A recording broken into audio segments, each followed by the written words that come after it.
मैं भारत को भारतीयता की मान्यता के आधार पर फिर से खड़ा करना चाहता हूं, उस काम में लगा हूं।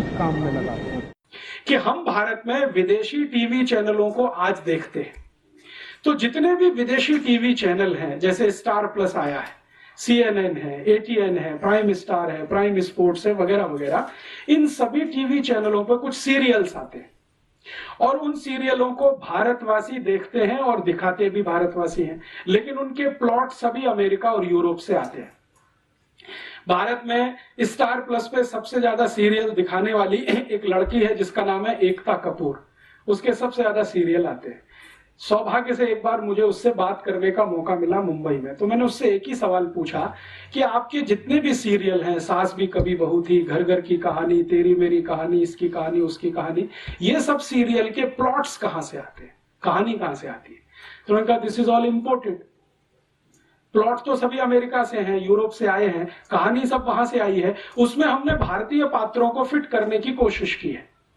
तो मैंने कहा अब मुझे समझ में आ गया कि आपके सभी सीरियल में माताओं को ही सबसे ज्यादा गालियां क्यों दी जाती है। सास भी कभी बहू थी, आप अगर इस सीरियल को ध्यान से देखें तो इस सीरियल की सभी स्त्री पात्र या माताएं पात्र सबसे ज्यादा दुर्भावना का शिकार है। ऐसे ही कसौटी जिंदगी की या कहानी घर घर की, कोई भी सीरियल देखें, ये सभी सीरियलों को मैं देख नहीं पाता हूं, लेकिन इनकी स्टोरी जरूर पढ़ता हूं मैं, कभी अखबार में आती है, कभी मैगजीन में। तो उन सब सीरियलों में एक माता दूसरे के खिलाफ षड्यंत्र कर रही है, दूसरी तीसरे के खिलाफ, तीसरी चौथी के खिलाफ, ननद भाभी के खिलाफ, भाभी ननद के खिलाफ, माता जो है किसी और के, इसी तरह के षड्यंत्र षड्यंत्र षड्यंत्र माताओं के बीच में सबसे ज्यादा, पुरुषों में कुछ कम, क्योंकि ये सब इंपोर्टेड प्लॉट्स हैं, यूरोप से आए हैं अमेरिका, तो वहां तो माता तो कुछ है नहीं, तो उसके खिलाफ षड्यंत्र भी हो तो कोई महत्व की बात नहीं है। यहां तो बहुत कुछ उसी पर निर्भर है, लेकिन हमने चूंकि आयातित किया हुआ है, उसको हिंदुस्तान का थोड़ा मिर्च मसाला लगा के पेश किया हुआ है, तो सभी सीरियल उसी तरह के दिखाई देते हैं इस देश में। चूंकि हम अगर अपनी सभ्यता को ध्यान में रख के कोई सीरियल बनाएं और अपनी मान्यताओं को ध्यान में रख के बनाएं, तो इसके बिल्कुल विपरीत बनेंगे जो आज हम देख रहे हैं या दिखाए जा रहे हैं।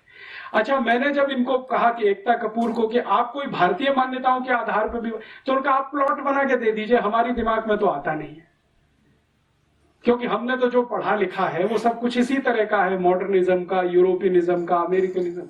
एकता कपूर यूरोप में पढ़ के आई है, थोड़े दिन अमेरिका में रह के आई है, तो वो कहती है कि ज्यादा कुछ हम जो देखते रहे वो यहाँ पे बनाते रहे।